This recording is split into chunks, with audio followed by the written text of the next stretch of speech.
నమస్తే, welcome to I news. నేను హిమ. దేశంలో రియల్ ఎస్టేట్ మార్కెట్ మరొకసారి జోరందుకుంది. టాప్ 9 నగరాల్లో ఇళ్ల అమ్మకాలు ఏకంగా 19% పెరిగాయి. ఏ నగరం టాప్ లో నిలిచింది? హైదరాబాద్ స్థానం ఏంటి? పూర్తి వివరాలు ఇప్పుడు చూద్దాం.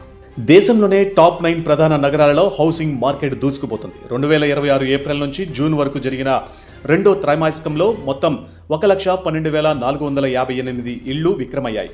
గత ఏడాది ఇదే కాలంలో పోలిస్తే ఇది 19% వృద్ధి అని ప్రాప్ ఈక్విటీ నివేదిక వెల్లడించింది. కొత్త హౌసింగ్ ప్రాజెక్టుల ప్రారంభం కూడా భారీగా పెరిగింది. ఈ త్రైమాసికంలో 1,17,609 కొత్త ఇళ్ల యూనిట్లు మార్కెట్లోకి వచ్చాయి. అయితే ఇది గత ఏడాదితో పోలిస్తే 43% అధికం. నగరాల వారీగా చూస్తే బెంగళూరు 47% వృద్ధితో మొదటి స్థానంలో నిలవగా, హైదరాబాద్ 22% వృద్ధితో మంచి ప్రదర్శన కనబర్చింది. చెన్నైలో 18%, నావీ ముంబైలో 61%, ముంబైలో 32%, తానేలో 10%, పూణేలో 9% వృద్ధి నమోదైంది. అయితే ఢిల్లీ ఎన్సీఆర్లో 14%, కోల్కతాలో 23% అమ్మకాలు తగ్గాయి.